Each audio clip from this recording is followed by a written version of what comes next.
Hello दोस्तों, नमस्कार। स्वागत है आपका हमारे यूट्यूब चैनल देवभूमि स्टडी पॉइंट में। आप सभी कैसे हैं मित्रों? मैं उम्मीद करता हूं आप सभी लोग स्वस्थ होंगे, मस्त होंगे तथा आपकी स्टडी काफ़ी ज़्यादा अच्छी चल रही होगी दोस्तों।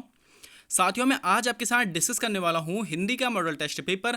और साथियों, मैंने इस टेस्ट पेपर में आप लोगों को इन सभी के आंसर तो बताए हुए हैं, साथ में मैंने आप लोगों को इसमें एक्स्ट्रा फैक्ट्स भी बताए हुए हैं, जिससे कि आप लोगों को ना हिंदी वाले पोर्शन में अच्छी खासी हेल्प हो जाएगी आपके एग्जाम के लिए। तो आप लोग दोस्तों अगर अभी वीडियो पर आए हैं, वीडियो पर अंत तक बने रहिएगा, सभी प्रश्नों को अटेंड कीजिएगा दोस्तों, अपनी तैयारी को जांच लीजिएगा, परख लीजिएगा। साथियों, आप सभी जानते होंगे आपका वीडियो का री एग्जाम होना है और उसमें हिंदी अपना अच्छा खासा रोल अदा करेगी, तो आप लोगों ने हिंदी को भली भांति तैयार कर लेना है।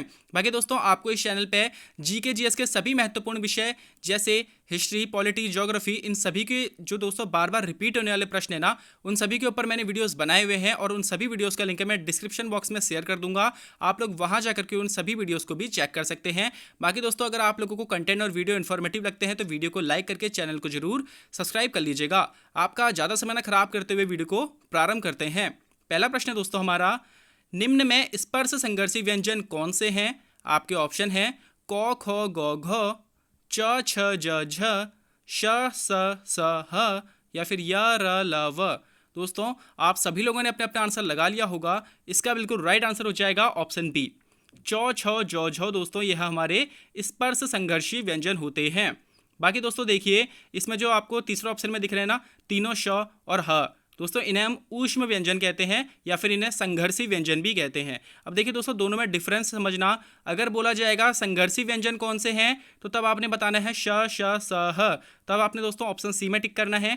लेकिन अगर बोला स्पर्श संघर्षी व्यंजन कौन से हैं, तब आपने दोस्तों ध्यान में रखना है कि चौ छ जौ झ, यह चारों हमारे स्पर्श संघर्षी व्यंजन होते हैं। और दोस्तों जो हमें ऑप्शन डी में दिख रहा है य र ल व, वह हमारे अंतस्थ व्यंजन कहलाते हैं।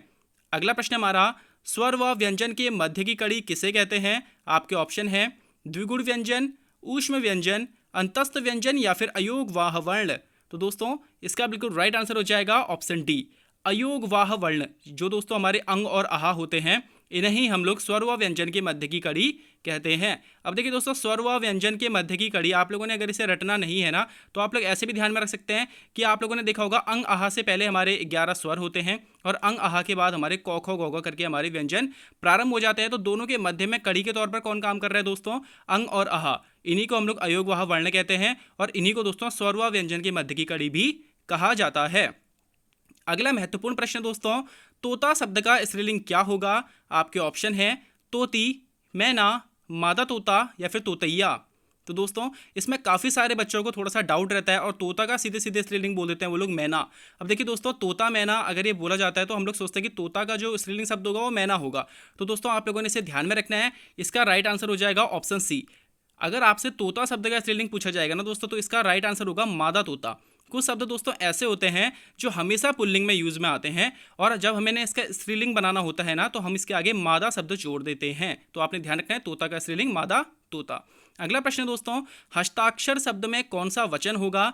आपके ऑप्शन है एक वचन, द्विवचन, बहुवचन या फिर ए व सी दोनों। तो दोस्तों आप सभी लोगों ने अपना अपना आंसर लगा लिया होगा। इसका बिल्कुल राइट आंसर हो जाएगा ऑप्शन सी। हस्ताक्षर शब्द दोस्तों बहुवचन में आता है। अब देखिए दोस्तों कैसे आता है, आप लोग क्या बोलते हैं?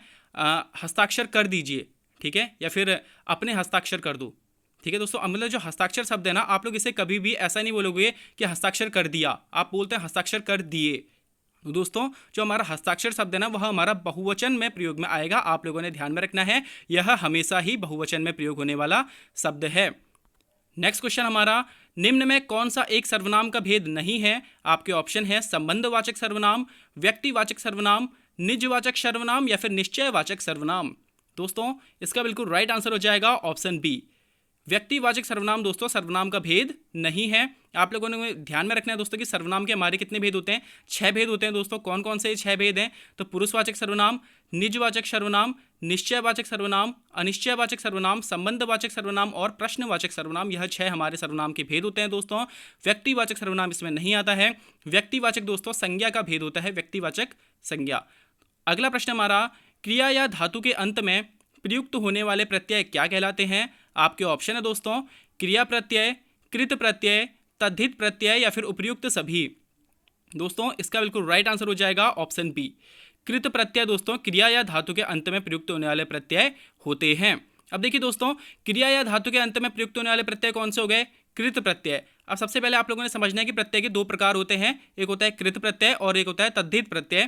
तो दोस्तों, कृत प्रत्यय वे प्रत्यय होते हैं जो क्रिया या धातु के अंत में प्रयोग होते हैं। बाकी दोस्तों, इन सभी के अलावा संज्ञा, सर्वनाम, विशेषण आदि के अंत में प्रयुक्त होने वाले प्रत्यय तद्धित प्रत्यय कहलाते हैं। आपने इसे भी ध्यान में रखना है। अगला प्रश्न हमारा, जो शब्द लिंग, वचन, कारक के आधार पर परिवर्तित हो जाते हैं क्या कहलाते हैं? आपके ऑप्शन है विकारी शब्द, अविकारी शब्द, यौगिक शब्द या फिर इनमें से कोई नहीं। तो दोस्तों, इसका बिल्कुल राइट आंसर हो जाएगा ऑप्शन ए। जो शब्द दोस्तों लिंग, वचन, कारक के आधार पर परिवर्तित हो जाते हैं वह हमारे विकारी शब्द कहलाते हैं। ठीक है दोस्तों, आप लोगों ने इसे ध्यान में रखना है। और जो शब्द लिंग, वचन, कारक के आधार पर परिवर्तित नहीं होते हैं वह अविकारी शब्द कहलाते हैं। आपने दोनों को ही ध्यान में रखना है, दोनों ही कई बार हमारी परीक्षाओं में पूछे गए हैं। अगला प्रश्न दोस्तों, अनुप्रास अलंकार के कितने भेद हैं? आपके ऑप्शन हैं 4, 2, 3 या फिर 5। दोस्तों, आप लोगों ने अगर अलंकार की डीप वीडियो नहीं देखी है तो मैं उसके ऊपर भी जल्द आप लोगों के लिए वीडियो लेके आने वाला हूं और आपके अलंकार से रिलेटेड सारे डाउट मैं उसमें क्लियर करूंगा। तो आप लोग दोस्तों चैनल को जरूर सब्सक्राइब कर लीजिएगा और हमारे चैनल के साथ बने रहिएगा। तो दोस्तों, इसके ऑप्शन है 4, 2, 3 या फिर 5। तो दोस्तों, इसका बिल्कुल राइट आंसर हो जाएगा ऑप्शन डी। अनुप्रास अलंकार के दोस्तों 5 भेद हैं, आप लोगों ने ध्यान में रखना है। ये 5 भेद कौन कौन से दोस्तों आप लोग नोट कर लीजिएगा। तो छेकानुप्रास अलंकार, वृत्त्यानुप्रास अलंकार, लाटानुप्रास अलंकार, श्रुत्यानुप्रास अलंकार और अंत्यानुप्रास अलंकार, ये पांचों दोस्तों हमारे अनुप्रास अलंकार के 5 भेद हैं। नेक्स्ट क्वेश्चन हमारा, टिप्पणी का अंतिम सोपान यानी कि सीढ़ी किसे कहते हैं? दोस्तों, ये पत्र लिखन से हमारा प्रश्न बना हुआ है, तो आप लोग जरूर इसे ध्यान में रखिएगा। कई ज़्यादा बार, सबसे ज़्यादा बार दोस्तों अगर पत्र लिखन से कोई प्रश्न हमारे वनडे एग्जाम में अगर पूछा गया है तो वो यही प्रश्न दोस्तों कि टिप्पणी का अंतिम सोपान किसे कहते हैं। आपके ऑप्शन है दोस्तों आवती, प्रारूपण, विज्ञप्ति या फिर प्रतिवेदन। दोस्तों, इसका बिल्कुल राइट आंसर हो जाएगा ऑप्शन बी। टिप्पणी का अंतिम सोपान दोस्तों प्रारूपण को कहते हैं और प्रारूपण को ही हम लोग ड्राफ्टिंग भी कहते हैं। आप लोगों ने इसे भी ध्यान में रखना है। अगला प्रश्न दोस्तों, शुद्ध वर्तनी का चयन कीजिए।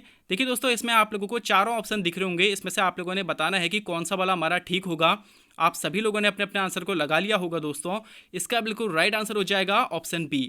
देखिए दोस्तों, इसमें डाउट किस में आता है हम लोगों को, हम लोग अधिकतम क्या सुने रहते हैं, फिर क्या सोचते हैं कि जो ऑप्शन ए है वह बिल्कुल राइट हो जाएगा। तदोपरांत शब्द दोस्तों इसमें शुद्ध होगा, हम लोगों को ऐसा लगता है। लेकिन आप लोगों ने ध्यान में रखना है दोस्तों कि तदोपरांत नहीं, तदुपरांत होता है। दो के नीचे ऊ की मात्रा होगी और छोटे ऊ की मात्रा होगी। आप लोगों ने इसे भी ध्यान में रखना है।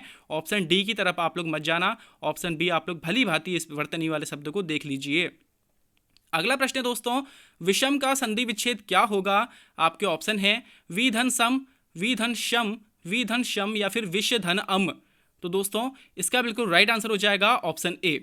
विषम का संधि विच्छेद दोस्तों वी धन सम होगा।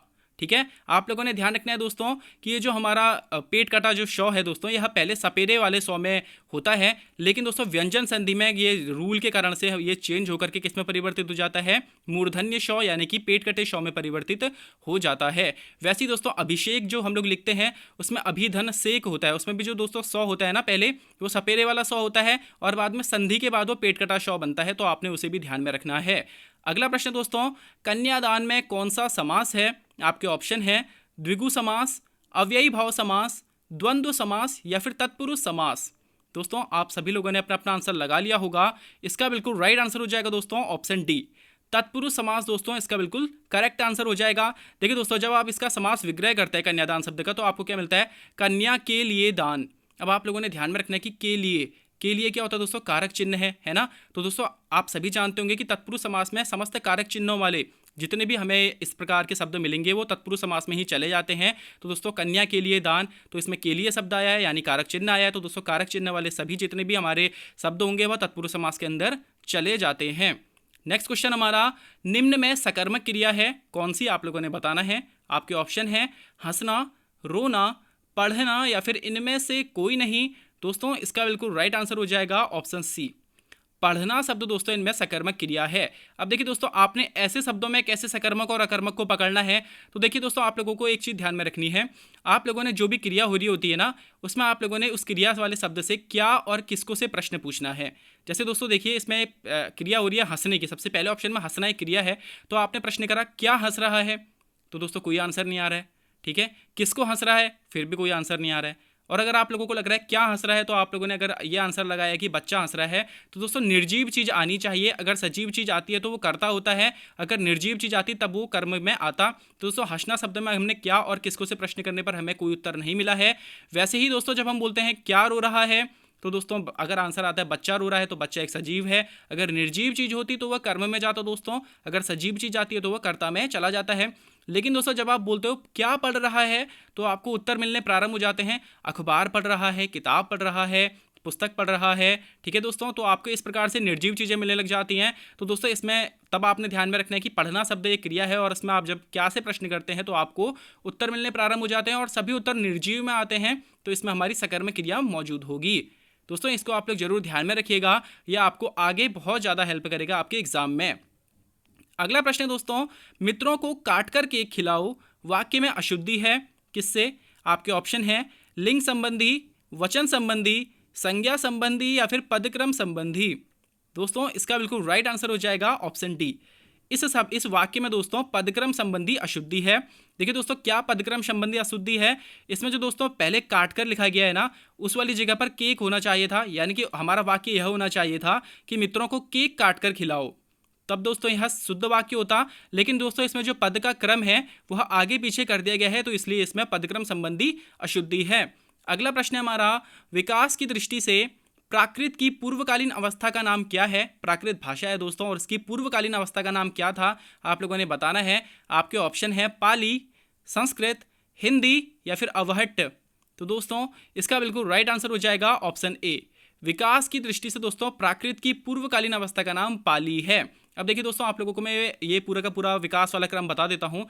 तो दोस्तों सबसे पहले संस्कृत भाषा थी, उसके बाद पाली, फिर प्राकृत, फिर उसके बाद दोस्तों आप लोगों ने ध्यान रखना है अपभ्रंश, और अपभ्रंश का जो दोस्तों अंतिम समय चला था वह था अवहट्ट, और अंत में आई थी हमारी हिंदी। तो दोस्तों आप लोगों ने इन सभी को ध्यान में रखना है कि किस प्रकार से इसका विकास क्रम काम कर रहा था, और अभी हमारी हिंदी वाला समय चल रहा है दोस्तों। अगला प्रश्न है दोस्तों, निम्न में अर्धस्वर कहलाता है? आपके ऑप्शन है प, य, र या फिर ल। दोस्तों इसका बिल्कुल राइट आंसर हो जाएगा ऑप्शन बी। इसमें जो दोस्तों हमारा य वर्ण है वह हमारा अर्धस्वर कहलाता है, और इसके अलावा आप लोग ध्यान रखेंगे कि य और व यह दोनों ही हमारे अर्धस्वर कहलाते हैं। ठीक है दोस्तों, तो य और व यह दोनों हमारे अर्धस्वर कहलाते हैं। नेक्स्ट क्वेश्चन हमारा, संविधान के अनुच्छेद 351 में किस विषय का वर्णन है? आपके ऑप्शन है संघ की राजभाषा, उच्चतम न्यायालय की भाषा, पत्राचार की भाषा या फिर हिंदी के विकास के लिए निर्देश। दोस्तों इसका बिल्कुल राइट आंसर हो जाएगा ऑप्शन डी। हिंदी के विकास के लिए निर्देश की चर्चा दोस्तों भारतीय संविधान के अनुच्छेद 351 में करी गई है। दोस्तों आप लोग इसे जरूर ध्यान में रखिएगा, कई ज़्यादा बार हमारी परीक्षाओं में पूछा गया है। इसके अलावा दोस्तों आप लोग एक आर्टिकल और ध्यान रखिएगा कि भारत की राजभाषा हिंदी होगी और लिपि देवनागरी होगी। ऐसा कौन सा आर्टिकल कहता है? दोस्तों भारतीय संविधान का आर्टिकल 343 यह कहता है कि भारत की राजभाषा हिंदी और लिपि देवनागरी होगी। नेक्स्ट क्वेश्चन हमारा, लिंग की दृष्टि से दही क्या है? आपके ऑप्शन है स्त्रीलिंग, पुल्लिंग, नपुंसक लिंग या फिर उभयलिंग। तो दोस्तों इसका बिल्कुल राइट आंसर हो जाएगा ऑप्शन बी। लिंग की दृष्टि से दोस्तों दही शब्द पुल्लिंग शब्द है। अब देखिए दोस्तों कई सारे लोग इसमें एग्री नहीं करेंगे, वही कहते हैं कि दही खट्टी है। अगर हम बोलते हैं दही खट्टी है तो दही तो दोस्तों इसमें स्त्रीलिंग में आ जाना चाहिए था। लेकिन दोस्तों आप लोगों ने ध्यान रखना है कि दही खट्टा होता है। ठीक है, दही खट्टा होता है और दही शब्द जो है वह पुल्लिंग शब्द में आ जाएगा। कई ज़्यादा बार दोस्तों हमारी परीक्षा में पूछा जाता है, क्योंकि ये ऐसा शब्द है जो किसी भी इंसान को कंफ्यूज कर सकता है, और हमारी आम बोलचाल की भाषा में हम लोग ये गलतियाँ करते हैं, जिस वजह से हमें इसका लिंक पकड़ने में हमारे कहने दोस्तों क्या होता है कि गलतियाँ हो जाती हैं। आपने ध्यान रखना है दोस्तों कि दही शब्द एक पुल्लिंग शब्द है। नेक्स्ट क्वेश्चन हमारा, राम की लंबाई कम है, यह लंबाई किस प्रकार की संज्ञा का उदाहरण है? आपके ऑप्शन है व्यक्तिवाचक, जातिवाचक, भाववाचक या फिर समूहवाचक।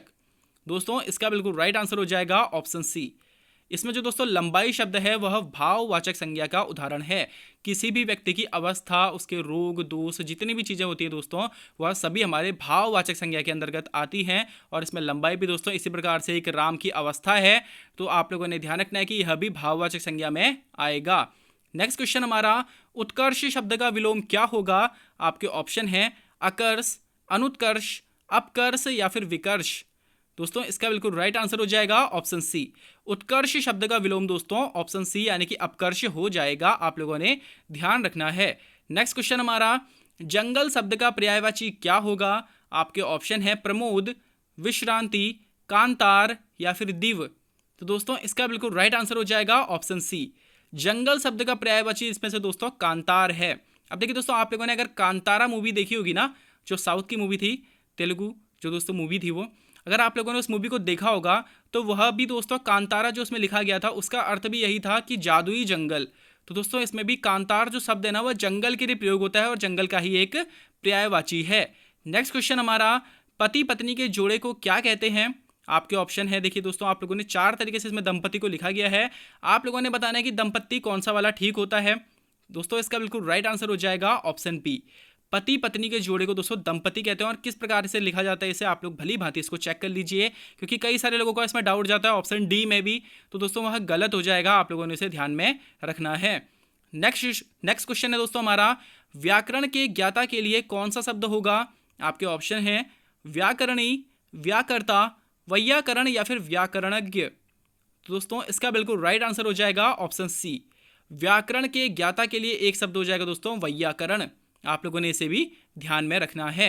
और आज का अंतिम प्रश्न है दोस्तों, चिकना घड़ा होना मुहावरे का अर्थ क्या होगा? आपके ऑप्शन है चिकना चुपड़ा होना, समृद्ध होना, निर्लज्ज होना या फिर मधुर भाषी होना। तो दोस्तों इसका बिल्कुल राइट आंसर हो जाएगा ऑप्शन सी। चिकना घड़ा होना मुहावरे का अर्थ होगा दोस्तों निर्लज्ज होना। तो दोस्तों आप सभी लोगों का इसमें कितना स्कोर आया है आप लोग मुझे कमेंट बॉक्स में ज़रूर बताइएगा। बाकी आप लोगों को ये वीडियो कैसा लगा अपनी राय मुझे कमेंट बॉक्स में ज़रूर बताइएगा दोस्तों। और अगर कोई सजेशन है आप लोगों का, अगर किसी प्रश्न में आप लोगों को डाउट है तो आप लोग मुझे कमेंट बॉक्स में पूछ सकते हैं।